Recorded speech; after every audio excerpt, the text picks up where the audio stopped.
네, 안녕하세요. 제 이름은 송은우고요. 저는 이번에 스칼라와 피네글로 마이크로 서비스 아키텍처 구현하기란 주제로 얘기를 할까 합니다. 그래서 크게 세 가지를 얘기를 할 거고요. 그래서 첫 번째는 스칼라에 대해서 얘기를 할 거고, 그 두 번째는 피네글에 대해서 얘기를 할 거고, 그리고 마지막으로 마이크로 서비스 아키텍처에 관해서 얘기를 하려고 하는데요. 저기 스칼라를 그 실무에서 써보신 분 계신가요? 그럼 알겠어요. 그래도 꽤 계시는군요. 스칼라를 그래도 다들 공부 좀 해보시고 좀 보신 거죠? 제가 원래는 이 스칼라라는 언어가 갖고 있는 매력이 굉장히 많아서 제가 스칼라에 대해서 좀 홍보를 하려고 굉장히 많이 넣었어요. 처음에 자료를 준비할 때.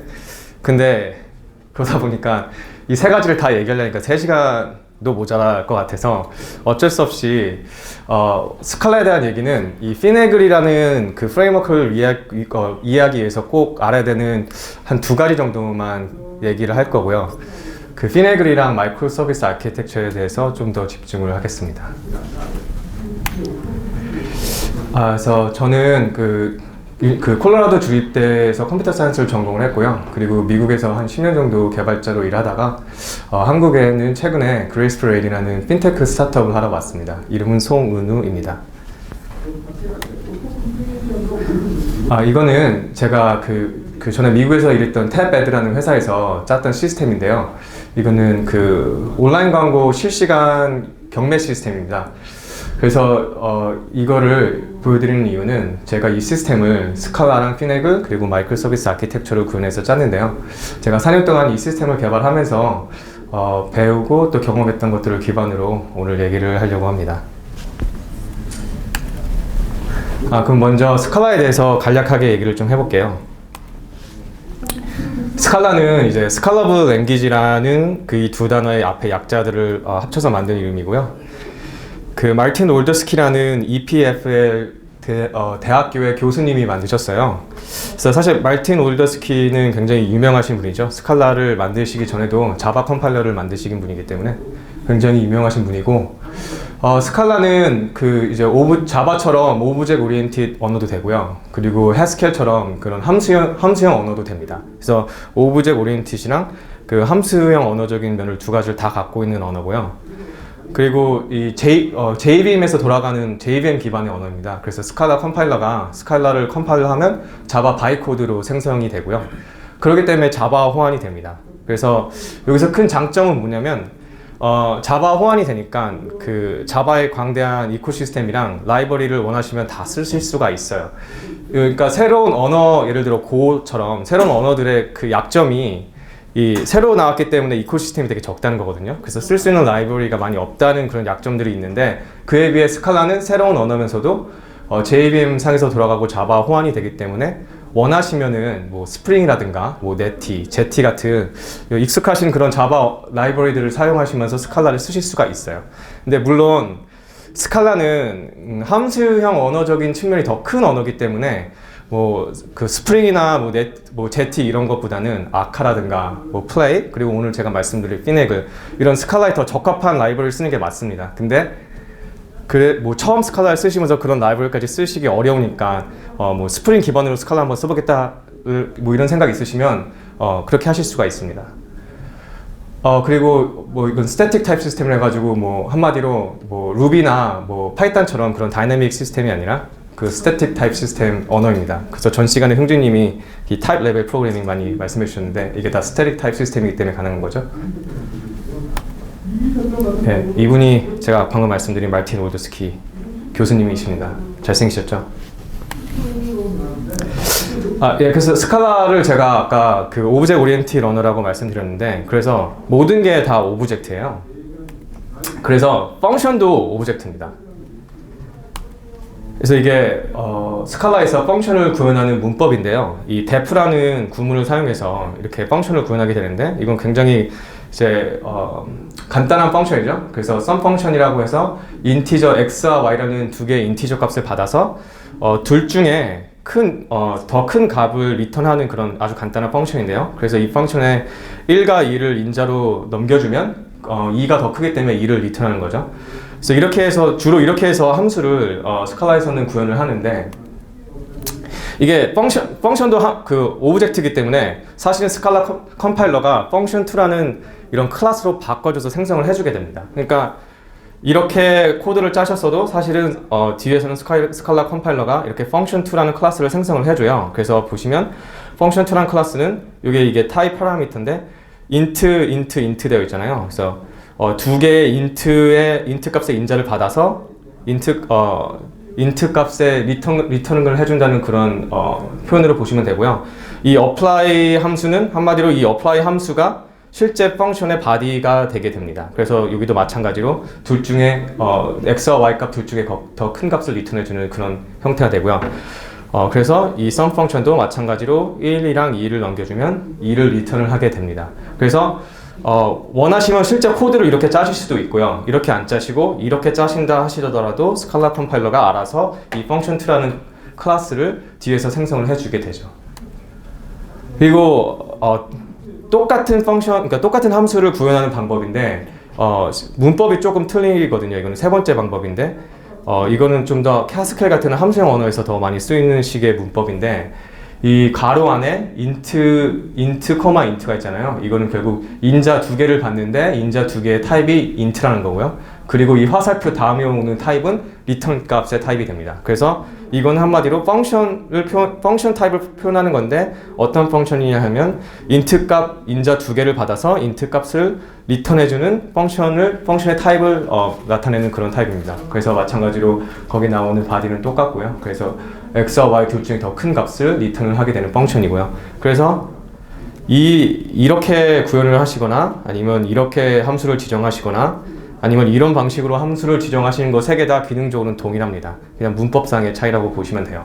근데 여기서 중요한 거는 펑션도 클래스다. 그러니까 펑션도 오브젝트다. 함수도 오브젝트다 하고, 그리고 이 문법을 좀 기억을 해주시면 좋을 것 같아요. 나중에 피네그를 보실 때 이 문법이 굉장히 많이 나오거든요. 그래서 이 문법을 기억하시면 좋으실 것 같습니다. 두 번째로 이제 스칼라에서 그 피네그를 이해하기 위해서 꼭 알아셔야 될 거는 펑션 컴포지션이에요. 그러니까 즉 뭐냐면 이 스칼라에서는 그 펑션을 여러 펑션을 체인처럼 이어서 하나의 펑션으로 만들어 줄 수가 있어요. 그래서 보시면 여기에 그 first라는 펑션이 있고, 그래서 인티저 값을 받아서 인티저 값을 리턴하는 펑션이죠. 그 다음에 세컨드 펑션은 인티저 값을 인자로 받아서 더블 값을 리턴해주는 펑션이고, third는 더블 값을 받아서 string 값을 리턴해주는 펑션이죠. 여기 보시면 여기 이 리턴 값과 그 다음 펑션의 인자 값이 이어지시는 것을 볼 수가 있어요. 그래서 첫 번째 펑션이 int를 리턴하고 두 번째 펑션은 int를 받고, 그 다음에 더블을 리턴하면 세 번째 펑션은 더블을 받아서 string을 리턴하고, 이렇게 그 리턴 값과 인자 값이 리턴 타입과 인자 타입이 이어지는 펑션들은 이 and then이라는 구문을 사용해서 하나의 펑션으로 이을 수가 있습니다.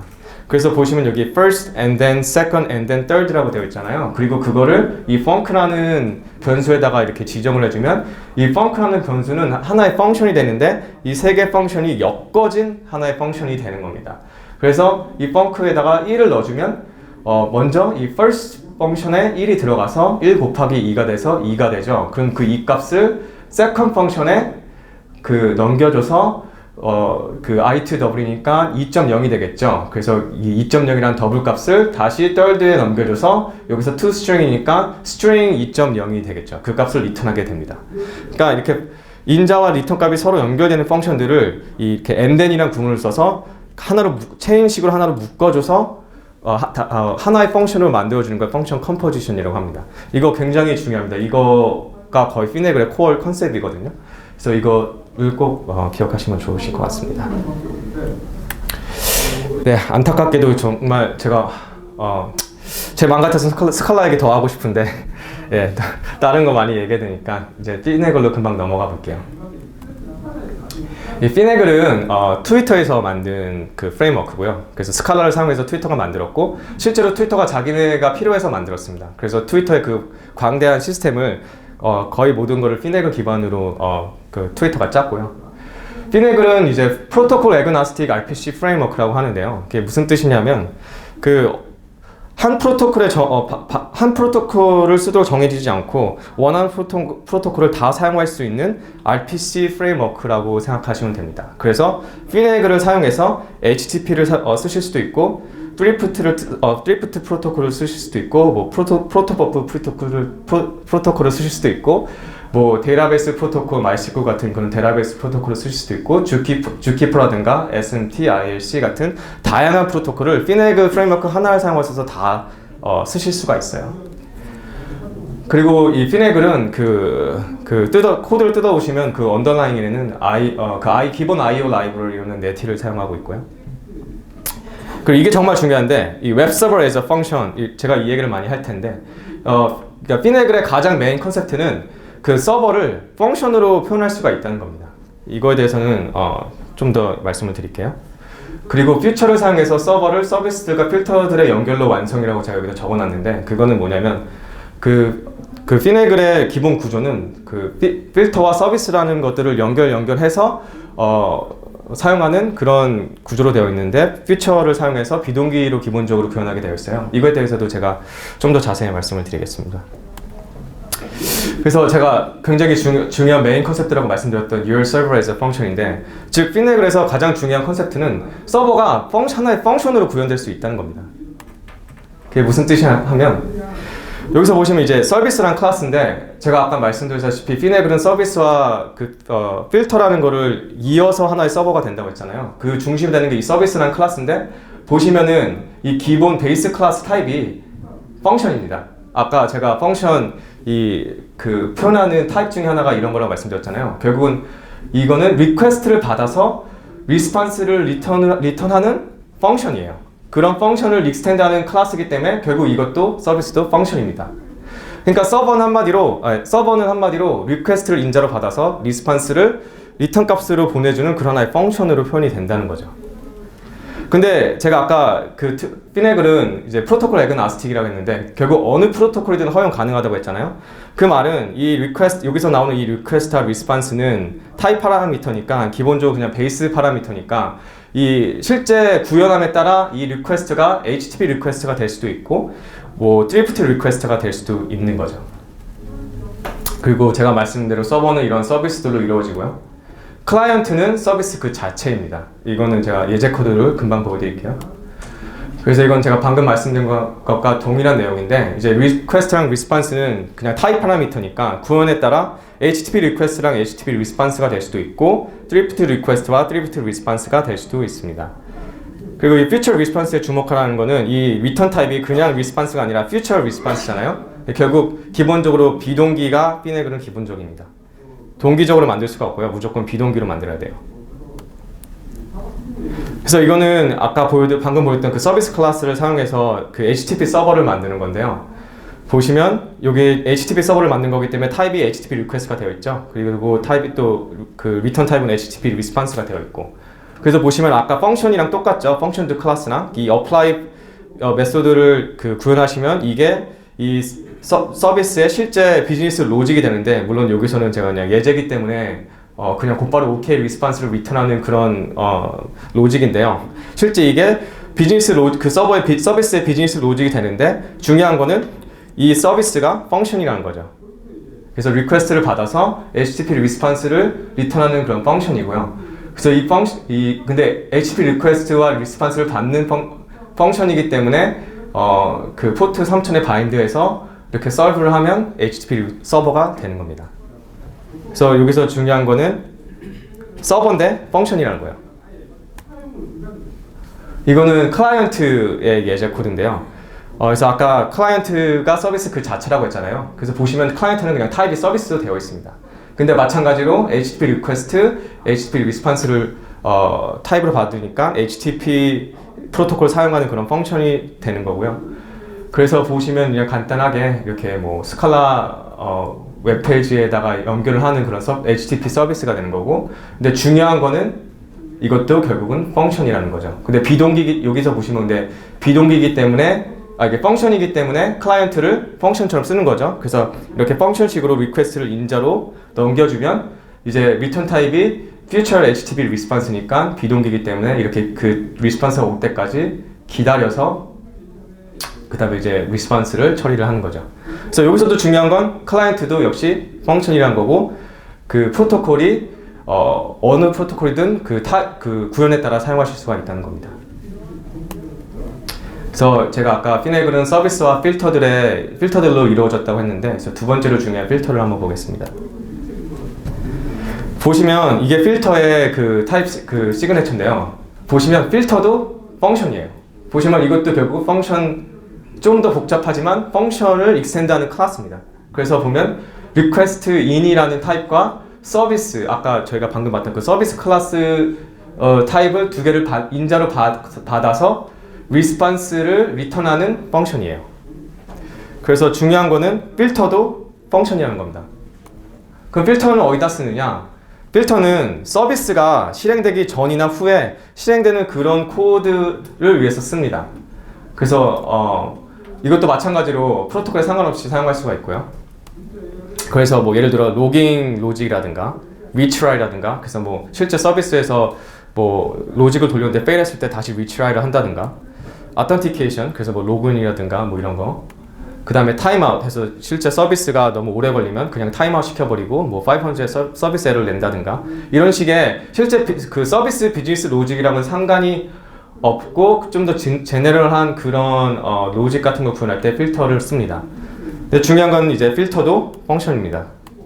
그래서 이거는 필터의 예제 코드인데요. 그래서 헤더 필터라고 해가지고 그냥 굉장히 간단한 필터고요. 이 심플 필터라는 거는 아까 보셨던 그 필터랑 마찬가지인데, 아까 그 필터는 타입이 굉장히 복잡했잖아요.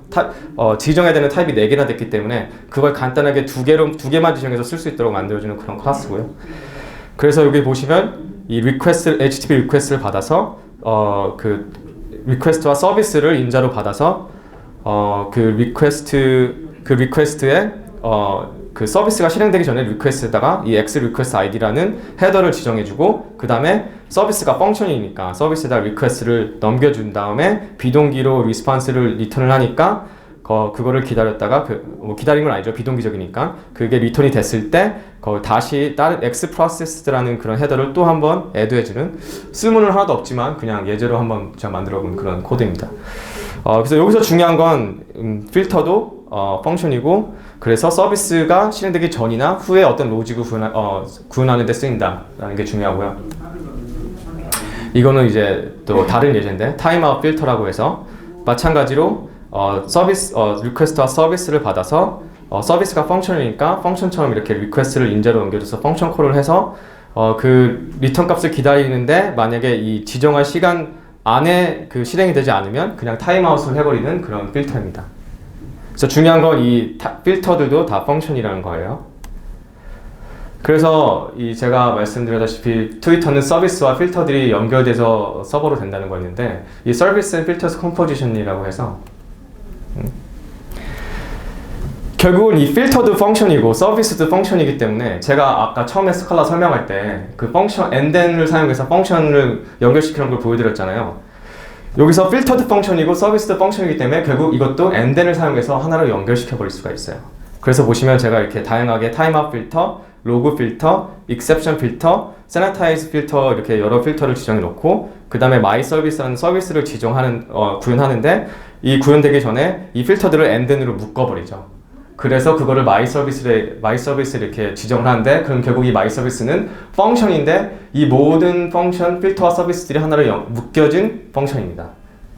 그리고 my service2도 마찬가지로 여러 필터와 서비스를 andthen을 사용해서 하나로 묶어진 펑션입니다. 그러니까 이게 필터랑 서비스 다 펑션이기 때문에 andthen으로 엮여질 수가 있는 거죠. 그래서 하나의 펑션으로 만들어지고, 이건 이제 라우팅 로직인데요. 한마디로 그 request URI가 서비스 1이면 my service를 실행하고, request URI가 서비스 2면 my service 2라는 서비스를 실행을 하는데, 이것도 펑션이에요. 이것도 펑션이기 때문에 exception 필터랑 andthen으로 해서 묶어버릴 수가 있죠. 그래서 근데 이것도 펑션입니다. 그래서 이 펑션을 포트 8000에 바인드를 해버리고 서버를 해버리면 HTTP 서버가 되는데, 펑션이 HTTP 서버가 되는 겁니다. 그래서 server as a function입니다. 그래서 이건 제가 한번 데모를 간단하게 보여드리겠습니다. 제가 잠깐 마이크를 놔야겠네요.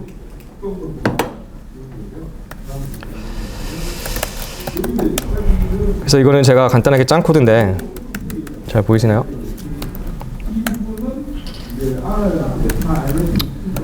보시면 이거 그냥 간단한 프락시 서버고요. 그래서 여기에 보시면 구글 클라이언트랑 제가 클라이언트 두 개를 지정해 놨어요. 구글 클라이언트랑 네이버 클라이언트라는 걸 지정해 놔서 역시 HTTP 클라이언트고요. 그 마찬가지로 제가 클라이언트는 서비스라고 하는데 서비스를 사용해서 클라이언트를 지정해 놨고요. 그리고 여기는 이제 구글 서비스라고 해서 HTTP 리퀘스트를 받아서 HTTP 리스폰스를 리턴해 주는 펑션인데 아무것도 안 하고 그냥 이 구글 클라이언트에 받은 리퀘스트를 포워드를 해주는 그런 프락시 서버입니다. 그래서 중요한 건 보시면 이렇게 그 클라이언트랑 그 서버 서비스가 같이 사용될 수가 있다는 거고요. 이런 식으로. 여기도 마찬가지로 네이버 서비스 해가지고 HTTP 리퀘스트를 받아서 HTTP 리스폰스를 보내주는 펑션인데 그 안에 그 펑션 바디는 그냥 단순하게 받은 리퀘스트를 네이버 클라이언트에 포워드를 해주는 그런 서비스입니다. 그리고 익셉션 서비스는 그냥 보시면 알겠지만 익셉션을 그냥 throw 하는 건데 이거는 제가 익셉션 필터를 한번 데모를 하기 위해서 만든 겁니다. 그래서 이 서비스를 실행하게 되면 그냥 무조건 익셉션을 던지는 거고요. 그래서 이거는 라우팅 로직인데 그 리퀘스트의 URI가 끝이 네이버면 네이버 서비스를 부르고 끝이 구글이면 구글 서비스를 부르고 끝이 익셉션이면 익셉션 서비스를 부릅니다. 그리고 방금 말씀드린 대로 이 모든 게 펑션이기 때문에 결국 익셉션 필터랑 엔드엔으로 해서 엮을 수가 있죠. 그래서 이 서비스가 서버이면서 펑션이에요. 펑션이지만 서버이기 때문에 포트 8080에 바인드를 해서 서브를 하면 HTTP 서버가 됩니다. 그래서 이거를 제가 한번 실행을 해볼게요.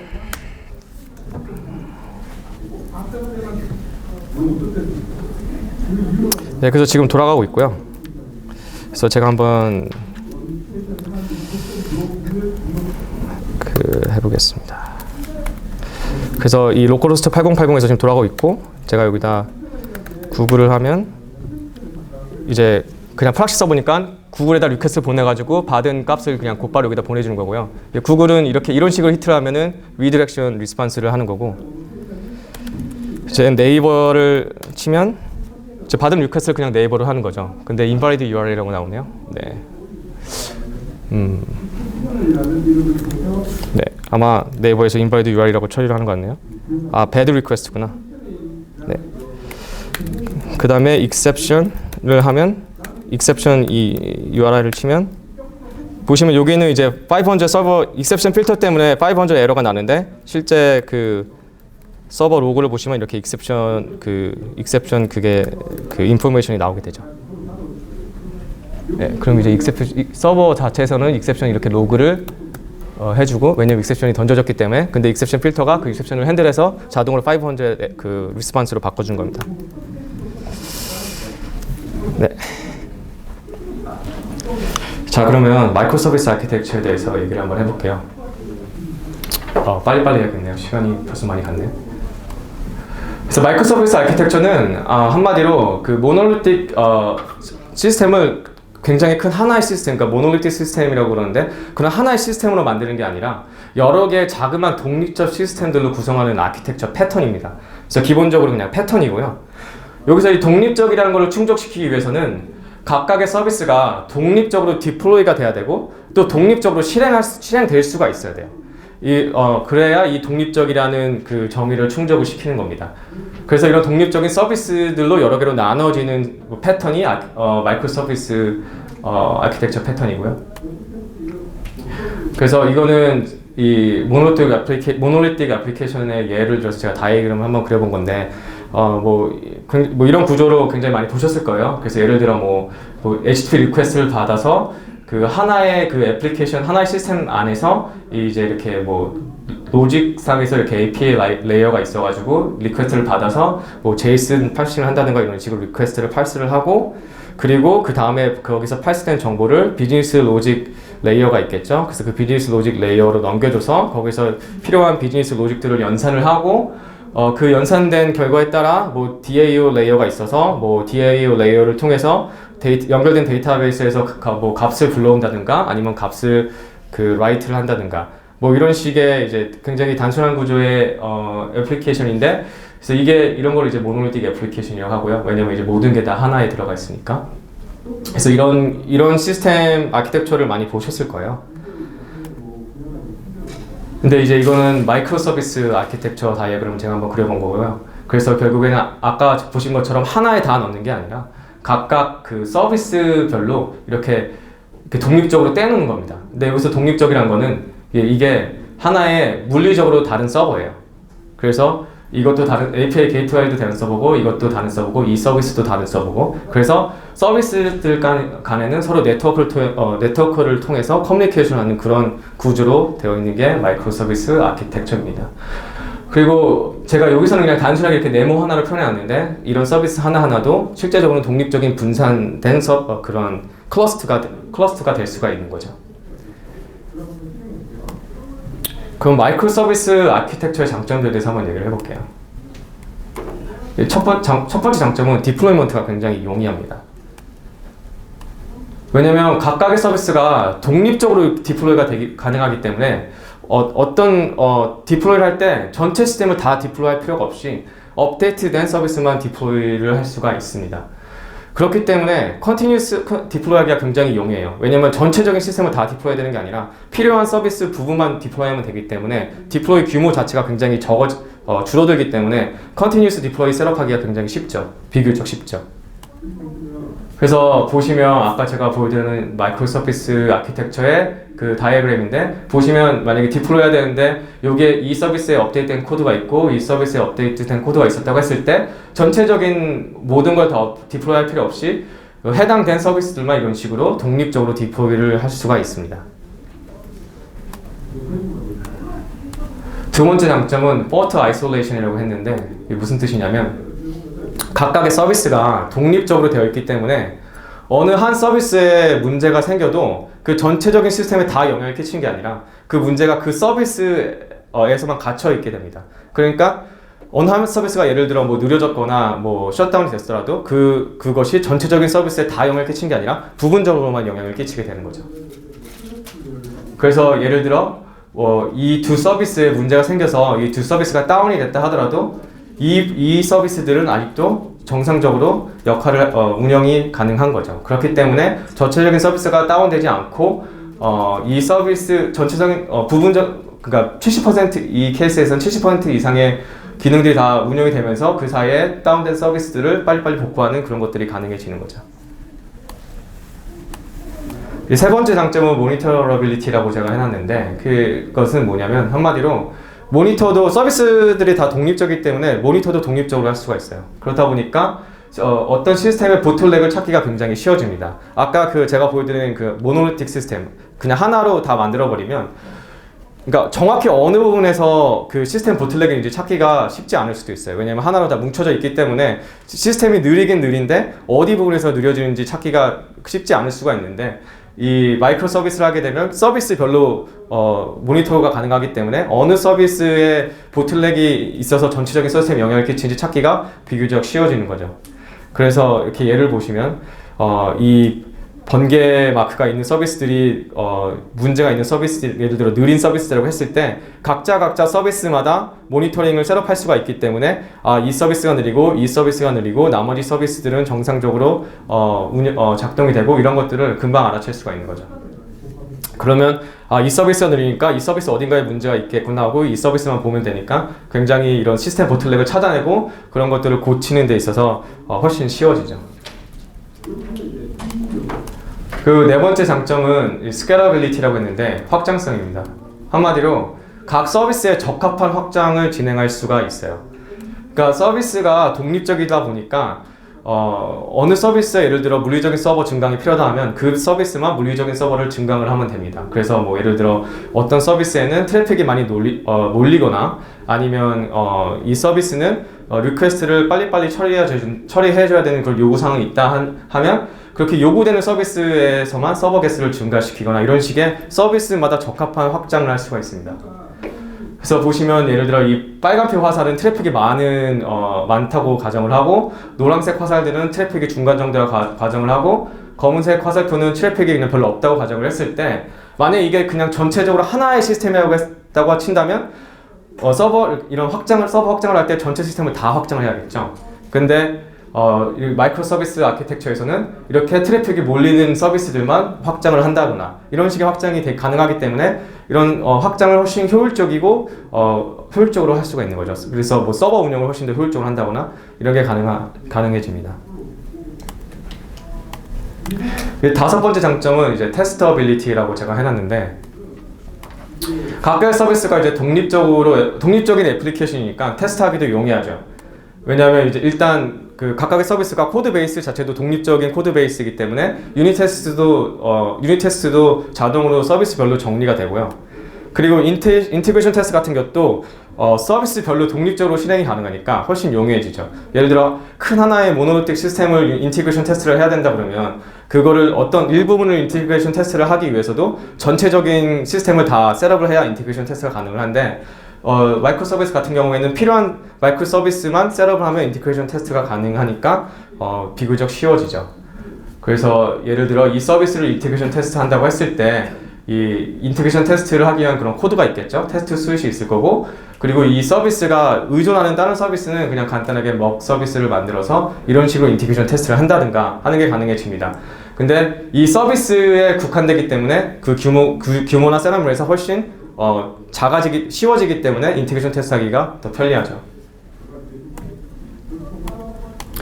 여섯 번째 장점은 팀 콜라보레이션이라고 해놨는데, 결국 무슨 뜻이냐면 여러 팀들이 하나의 시스템을 협업해서 짜기가 쉬워져요. 왜냐면 이게 독립적인 서비스들이기 때문에 다른 팀끼리 그 영역을 나누기가 굉장히 쉬워집니다. 그래서 예를 들어 이 서비스 라인은 팀 A가 담당을 하고, 이 서비스 라인은 팀 B가 담당을 하고, 이 서비스 라인은 팀 C가 담당을 하고 등등의 이렇게 굉장히 깔끔한 그런 그 협업 구조가 가능해지죠.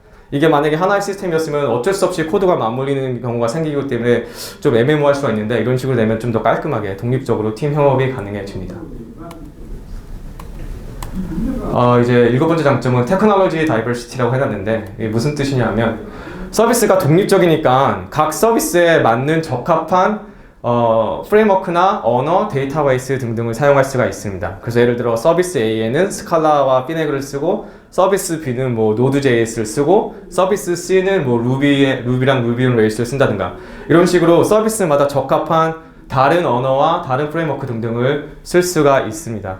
근데 이거는 제가 장점으로 나열하기는 했는데, 근데 솔직히 너무 다양하고 틀린 그런 언어나 그런 기술들을 사용하는 거는 추천하지 않고요. 왜냐면 그러면 복잡성이라든가 이런 것들이 증가하기 때문에 또 그런 메인테인스 할 때도 또 불편하고, 그래서 비교적이면 통일된 그런 테크놀로지를 쓰시는 것을 추천을 드리고, 그렇기 때문에 피네글이 굉장히 이용할 수가 있습니다. 그러면 단점들에 대해서 한번 얘기를 해볼게요. 마이크로 서비스가 그렇게 좋으면 다 마이크로 서비스를 짜도 되나요? 제 홈페이지도 마이크로 서비스 아키텍처로 구현해도 됩니까? 그건 아니고, 이 모노리틱 시스템에 비해 기본적으로 무조건 분산 시스템 구조로 가야 되기 때문에 구조가 굉장히 복잡해집니다. 그리고 이 분산 시스템이다 보니까 서버 오퍼레이션이 규모가 굉장히 증가를 해요. 왜냐하면 서비스마다 다른 서버이기 때문에 그런 것들을 다 관리하고 해야 하기 때문에 그런 서버 오퍼레이션 규모가 굉장히 증가를 합니다. 근데 물론 이제 요즘은 AWS 같은 그런 클라우드 서비스를 사용하면 그런 오퍼레이션에 들어가는 공수가 비교적 많이 줄어들긴 하지만, 그래도 모노리틱 시스템에 비하면 복잡해지기 때문에 증가를 하고요. 그리고 서버 간의 커뮤니케이션 오버레드가 확실히 있죠. 하나의 시스템일 때는 그냥 메모리상으로 그냥 커뮤니케이션 해버리니까 오버레드가 없는데, 이 서버 간의 네트워크를 통해서 그 커뮤니케이션 하다 보니까 이 커뮤니케이션 오버레드가 확실히 증가를 하고요. 그리고 이 서비스 간의 API와의 일관성을 지켜야 되는데, 이거 지키기가 굉장히 어렵거든요. 이게 무슨 뜻이냐면, 만약에 하나의 그냥 시스템을 만들었다 한다면 갑자기 전에 사용하던 펑션의 그 시그네처가 바뀌었다 그러면 컴파일 자체가 안 되겠죠. 근데 이거는 독립된 서버다 보니까 갑자기 그 커뮤니케이션 하던 API 자체가 바뀌어버리면 그거는 이제 네트워크 에러가 되는 거예요. 커뮤니케이션 에러가 되는 거죠. 그래서 이런 일관성을 계속 지켜줘야 되는데, 이게 일관성을 정말 계속 항상 지켜주기가 어렵습니다. 시스템이 커지면 커질수록 이게 굉장히 어려워지기 때문에 이런 것들이 굉장히 복잡성이 증가해요. 그래서 결론은 마이크로 서비스 아키텍처는 소규모나 중규모 시스템보다는 대규모 시스템에 훨씬 더 적합합니다. 그러면 이 마이크로 서비스 아키텍처와 피네글이 무슨 상관이 있는가? 왜 피네글이 마이크로 서비스 아키텍처를 구현하는데 유리한가를 한번 얘기를 해볼게요. 제가 아까 피네그 설명할 때 말씀드렸다시피 피네그는 기본적으로 서비스를 중심으로 설계를 하도록 되어 있어요. 그죠? 그리고 그런 서비스를 기반으로 서버와 클라이언트가 서로 커뮤니케이션하는 그런 구조로 되어 있습니다. 그리고 피네글은 하나로 여러 프로토콜을 사용할 수 있게 되어 있죠. 그래서 이런 피네글의 이런 점들이 마이크로 서비스 아키텍처를 구현하는 데 있어서 굉장히 편리해요. 그래서 보시면 제가 이거 다른 예제인데 아까 제가 보여드렸던 예제랑 굉장히 비슷한데 여기서 이제 보실 거는 이 마이서비스2에서 이 마이서비스2는 HTTP 리퀘스트를 받는데 이 안에서 피네글 드리프트 클라이언트를 만들어서 이 유저 서비스 클라이언트라는 클라이언트에다가 리퀘스트를 포워드를 하는데 이 리퀘스트는 드리프트라는 거죠. 그러니까 이거는 한마디로 이 서버는 HTTP 서버인데 이 안에서는 드리프트 프로토콜을 사용해서 다른 서비스와 커뮤니케이션을 하는 그런 코드인데요. 그러니까 피네글을 사용하면 이런 구조가 비교적 쉽게 구현이 가능하다는 거죠. 그래서 이거는 그 트위터에서 자기네가 피네글을 사용해서 이렇게 시스템을 짜고 있다고 예제로 보여주는 그런 다이어그램인데 보시면 파란색 박스가 피네글 서버고요. 이 노란색 박스가 피네글 클라이언트고 이제 하얀색 상자는 그냥 이제 데이터베이스인데 보시면 이제 유저가 HTTP 클라이언트에서 HTTP 리퀘스트를 보내면 처음에 HTTP 프록시 그 피네글 서버가 그걸 받아서 이제 그거를 포워드를 해주죠. API 서버로. 근데 이거 하나가 이제 한 서비스가 되겠죠. 그래서 이건 서버 단, 이건 클라이언트 단이고 이 API 또 서버가 그걸 받아서 바뀌는 HTTP 리퀘스트를 받았지만 유저 서비스나 타임라인 서비스와 소통할 때는 드리프트 리퀘스트를 보낸다는 거죠. 그래서 이렇게 그 내부의 서비스끼리는 그 바이너리 프로토콜로 그 소통하는 게 유용하니까 이렇게 드리프트 프로토콜을 쓰고 근데 외부 클라이언트랑 소통할 때는 거기에 더 적합한 HTTP 클라이언트를 사용을 하는 거죠. 근데 이거를 전부 다 피네글로 그냥 다 구현을 할 수가 있다는 거죠. 그래서 보시면 유저 서비스도 데이터베이스랑 소통할 때는 거기에 맞는 뭐 멤캐시라든가 레디스 프로토콜 같은 걸 사용을 하게 되는 거죠. 근데 이 모든 게 다 피네글로 구현이 가능한 겁니다. 그래서 이거는 제가 처음에 보여드렸던 제가 짰었던 온라인 광고 실시간 경매 시스템인데요. 보시면 이것도 다 스칼라와 피네글 그리고 마이크로 서비스 아키텍처로 구현을 했거든요. 그래서 이 중앙에는 실시간 경매 리얼타임 비딩 시스템이라고 하는데 그 실시간 경매 시스템이 있고 이제 외부 클라이언트에서 HTTP 리퀘스트, 제이슨 기반의 HTTP 리퀘스트를 받아서 여기서 처리를 해서 이제 다른 서비스과 커뮤니케이션을 해가지고 나중에 이 경매 결과를 내게 되는데 그런 외부 다른 서비스들과 소통을 할 때는 보시는 대로 이렇게 드리프트 프로토콜을 사용을 하고요. 그래서 예를 들어 HTTP 리퀘스트가 들어왔을 때 여기서 RTB 시스템에서 처리를 한 다음에 그 다음에 저희가 그 1000분의 1로 샘플을 해가지고 로우 데이터들을 이제 저장을 하는데 그 커뮤니케이션을 이제 로그 서비스랑 드리프트 프로토콜 사용해서 커뮤니케이션을 해서 들어온 리퀘스트를 로그 서비스에 보내주면 로그 서비스가 그 파일 시스템에 저장을 계속해서 매 1시간마다 저장했던 그런 데이터들을 이 카프카라는 링크드인에서 스칼라를 사용해서 만든 파일 시스템 기반의 메시징 큐를 사용해서 1시간에 한 번씩 배치식으로 이렇게 다른 데이터베이스에 멀티캐스팅을 해가지고 보내주고요. 그래서 한 곳은 이제 HTTPS 클러스터에 보내서 여기서 빅데이터로 다 저장을 해놓고 있다가 이제 저희는 스콜딩을 썼는데 뭐 스콜딩이나 스파크처럼 그런 맵프로듀스 기반의 분석 시스템을 사용을 해서 빅데이터들을 분석을 한 다음에 거기서 나온 분석 결과를 에어로스파이크라는 굉장히 빠른 키밸류 페어 캐시 데이터베이스에 넣어주면 다시 이게 디바이스 그래프 서비스라는 서비스와 연결이 돼서 여기서 실시간으로 저희가 미리 배치로 빅데이터에서 분석했던 것들을 쿼리를 해서 그 값을 다시 RTB 시스템에서 사용을 해서 온라인 광고의 온라인 경매에 실시간 경매에 사용하는 그런 구조로 되어 있고요. 또 근데 이 HTTPS에서 분석하는 거는 배치고 워낙 큰 데이터를 다루기 때문에 시간이 굉장히 오래 걸리거든요. 큰 잡들은 뭐 이틀도 걸리고 그래요. 그래서 근데 또 빨리빨리 실시간으로 빠른 통계를 봐야 될 때도 있으니까 그런 거는 이제 또 버티카라는 데이터에 또 같이 전송을 해줘서 버티카는 이제 HP에서 만든 컬럼 베이스 데이터베이스인데 뭐 테이블 규모가 꽤 커도 예를 들어 1이나 2TB 정도 되는 테이블이어도 SQL 쿼리를 사용해서 그런 결과 값을 금방 얻어낼 수 있는 그런 데이터베이스인데 그런 거에 또 넣어줘서 여기서 또 다른 서비스들과 다 연결이 돼서 다시 RTP 시스템으로 돌아가는 그런 구조로 되어 있습니다. 그리고 이 서비스는 인벤토리 아디 서비스인데 이건 또 우리 서비스가 아니라 다른 third party 서비스랑 연결이 되어 있어요. 그때는 그 인커밍 리퀘스트는 throughput 리퀘스트를 받았지만 다른 third party, 그러니까 다른 회사가 만든 서비스와 커뮤니케이션 할 때는 또 HTTP 프로토콜을 사용하고 이런 구조로 되어 있습니다. 그래서 이 시스템은 1초에 100만 개 정도의 그 HTTP 리퀘스트를 처리를 했고요. 리퀘스트 하나당 0.007초의 그 레이턴시 요구사항을 있어서 0.007초 안에 다 처리를 해줬습니다. 이게 왜 그러냐면 온라인 광고 경배 시스템이니까 어디 사이트에서 유저가 들어왔을 때 페이지가 로드될 때 이게 페이지가 로드되니까 이게 광고를 낼 수가 있는데 누가 광고 낼래 하고 저희에게 리퀘스트가 오는데 저희가 느려지면 그 사이트도 느려지는 거기 때문에 저에게 할당되는 시간은 한 0.007초밖에 되지가 않아요. 그래서 한 리퀘스트당 0.007초 안에 100만 개를 1초당 처리하는 그런 시스템이었고요. 이거를 다 스칼라와 피네글 그리고 마이크로서비스 아키텍처로 사용을 했습니다. 그러면 제가 이것들을 구현하면서 느꼈던 몇 가지 팁을 좀 나눌까 합니다. 그래서 제가 Don't go too crazy라고 했는데 어떤 분들은 마이크로 서비스 하니까 굉장히 막 익사이팅 하셔가지고 조그만 거 하나하나 다 독립된 서비스로 만드시는데 그렇게 하시면 안 되고요. 이 검토에 적합할 때만 마이크로 서비스로 분리를 하시는 걸 추천을 해요. 왜 그러냐면 제가 말씀드린 대로 시스템 복잡성이 굉장히 증가를 합니다. 그리고 전체적인 코드 양도 굉장히 증가를 해요. 왜냐하면 독립적인 코드 베이스를 만들다 보니까 어쩔 수 없이 중복되는 코드가 있을 수밖에 없어요.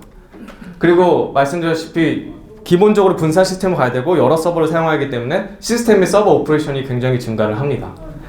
그리고 네트워크 커뮤니케이션 등등의 레이턴시 오버헤드가 확실히 증가하고요. 그래서 제가 추천드리는 거는 먼저는 그냥 모노리틱 시스템으로 먼저 개발을 하신 다음에 필요하면 그때 점차적으로 마이크로 서비스로 분리를 하는 것을 추천을 드려요. 근데 이게 쉬우냐면 물리적으로는 나눠 있지 않더라도 논리적으로는 나눠져 있어야 나중에 물리적으로 나눌 때 편하겠죠. 그렇기 때문에 피네글이 굉장히 유리한 거죠. 피네글은 기본적으로 서비스 별로 로직을 구현하게 되었기 때문에 처음엔 논리적으로만 이렇게 피네글 사용해서 서비스 논리적으로만 분리를 해놓고 나중에 필요하면 물리적으로도 이렇게 분리를 하는 거죠. 그리고 서비스들 간 사이의 API 변경도 굉장히 조심하셔야 돼요. 아까 말씀드렸다시피 갑자기 API가 바뀌면은 서버 간의 커뮤니케이션이 페일이 되잖아요. 근데 그거를 테스트를 미리 하겠지만 라이브로 이제 돌아갈 때 그런 것들이 발견되면 이제 굉장히 급한 상황이 되는 거니까 그렇기 때문에 서비스들 사이의 그 API 변경 굉장히 조심하셔야 되고 그래서 버저닝이랑 모니터링이 굉장히 중요합니다. 그래서 API 변경되면 무조건 버저닝 같은 거 굉장히 신경 써서 관리하셔야 되고 그리고 이런 것들이 페일 되는 거를 빨리 아셔야 되니까 그런 것들을 모니터링을 하셔야 되고 이 구보전 호환성 필수입니다. 만약에 갑자기 API가 새로 변경됐는데 그거를 사용하는 서비스는 변경이 안 돼서 구버전으로 계속 구버전 API로 계속 커뮤니케이션을 하면 새로 업데이트된 서비스가 그거를 받아줘야죠. 그렇지 않으면 그게 다 페일이 되니까.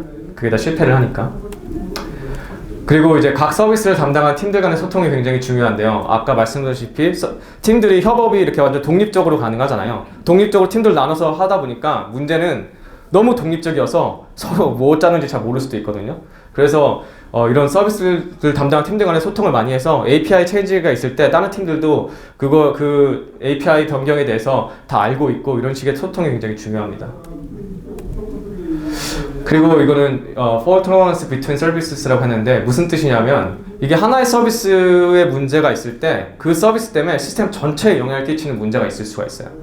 근데 이게 제가 아까 장점으로 그 서비스에 문제가 있을 때 그 서비스에만 문제가 생기고 전체적인 시스템에 문제가 없는 게 장점이라고 제가 아까 말씀드렸는데 여기는 또 그 반대의 말을 하잖아요. 이게 무슨 뜻이냐면 만약에 하나의 서비스가 여러 다른 서비스들에게 의존도가 너무 높게 되면 그 서비스 하나의 문제가 생겼을 때 다른 그 영향을 받는 서비스가 커지는 거죠. 예를 들어 서비스 A, B, C, D가 서비스 E에 다 의존을 한다고 하면 서비스 E가 문제가 있으면 서비스 A, B, C, D 4개가 다 영향을 받게 되는 거죠. 그래서 그런 구조가 있을 수 있기 때문에 그래서 그런 것들 문제가 있을 때 처리하는 걸 대비를 하셔야 돼요. 그래서 무슨 뜻이냐면 그런 의존한 서비스가 다운이다. 그래서 소통이 안 된다. 그럴 때는 디폴트로 정해지는 값을 미리 디폴트로 정해진 값을 리턴을 하고 그리고 의존하는 서비스가 다시 온라인이 될 때까지 소통을 꺼놨다가 나중에 이제 그 서비스가 다시 온라인이라는 그런 노티피케이션이 예를 들어 뭐 주키퍼를 통해서 디스커버리 한다든가 이런 식이 되면 다시 그때 소통을 한다든가 이런 식으로 그 의존하는 서비스가 다운이 됐을 때를 경우를 대비한 그런 로직 또한 구현을 해 놓으셔야 돼요. 그렇지 않으면 이 전체적인 시스템으로 영향이 가는 그런 문제가 생길 수가 있습니다. 그래서 이거는 제가 아까 보여줬던 다이그램인데 보시면 이 디바이스 그래프 서비스라는 게 가장 중요한 서비스거든요. 근데 이게 굉장히 고성능이라 그러니까 그 리퀘스트마다 이거는 0.002초 안에 0.0002초 안에 처리를 해줘야 되는데 이게 느려지면 이것 때문에 이 RTB 시스템이 느려져가지고 그래서 전체적인 서비스가 다 영향을 받는 그런 문제를 저희가 굉장히 많이 겪었어요. 그래서 이런 서비스 간의 의존도가 생길 수 있기 때문에 이런 것들을 굉장히 조심하셔야 됩니다.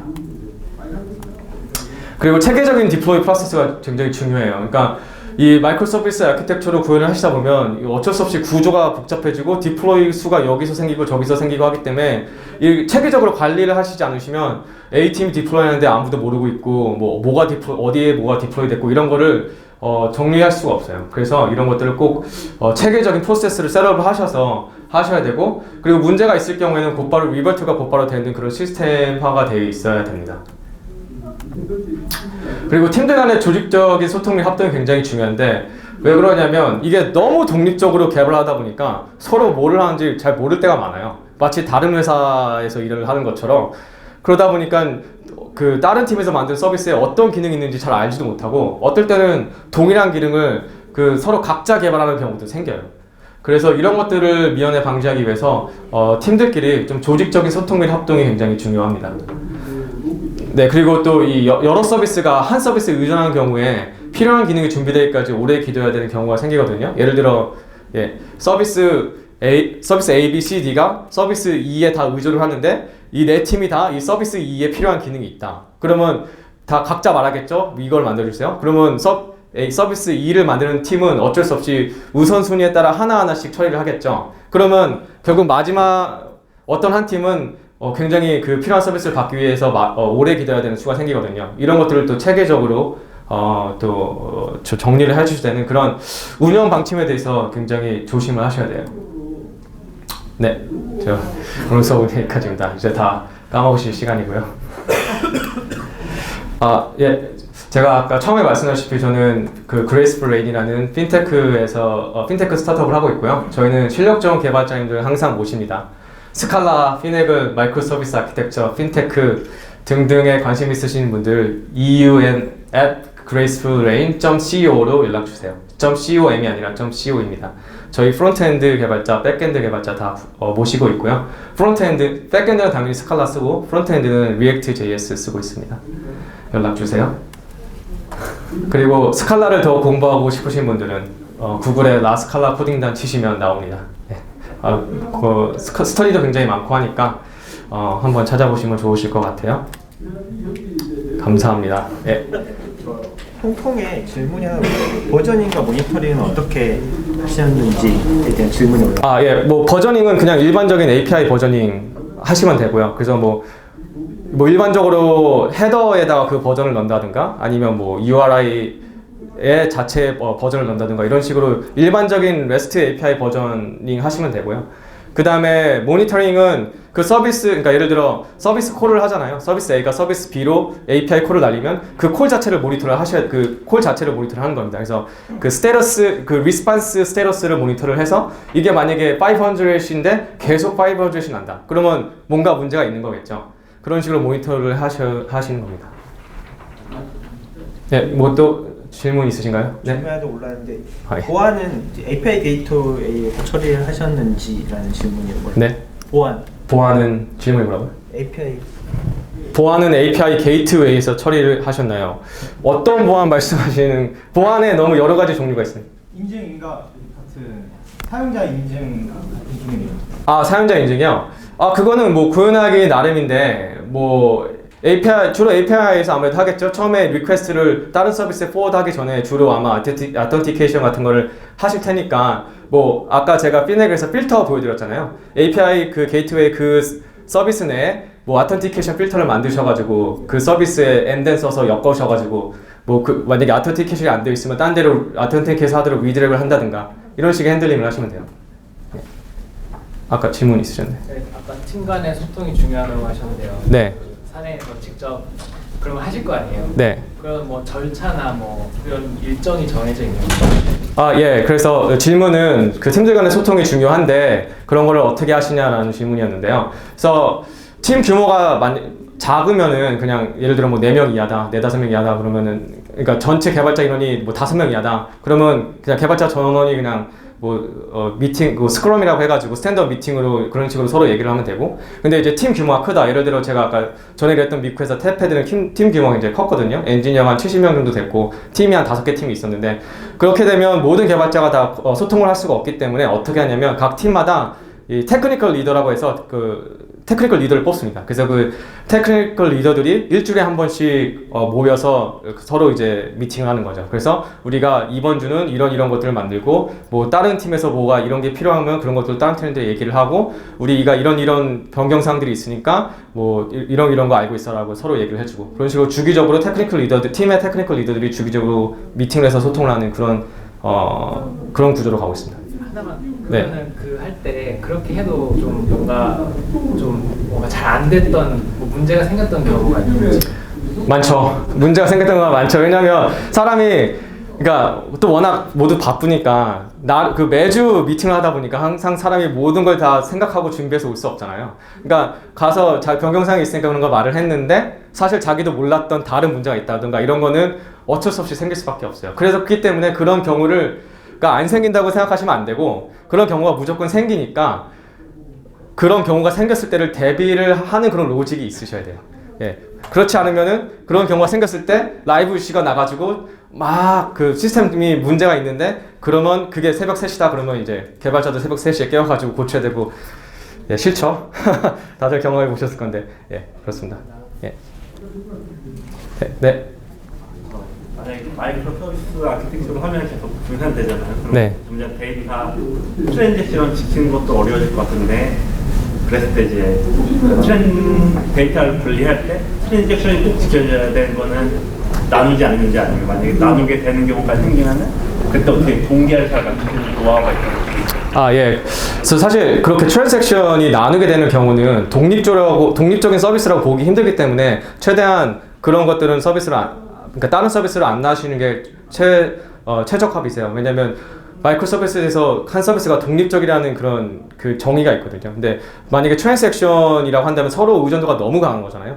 그러니까 안 나누시는 게 좋고요. 근데 뭐 제가 알 수 없는 어떤 이유에서 어쩔 수 없이 나눠야 된다 한다면은 뭐 다른 방법이 있긴 한데 뭐 리퀘스트 부른 다음에 리스폰스 올 때까지 기다렸다가 컨퍼메이션 해가지고 만약에 이게 실패면은 아예 다 이 서비스 안에서 롤백을 해버리든가 이런 식으로 뭐 처리는 가능하지만 독립적이지가 않죠. 이제 시간이 다 돼서 지금 질문은 여기까지 받고요. 일단은 저희 수고해주신 송은우 님께 다시 한번 큰 박수 부탁드리겠습니다.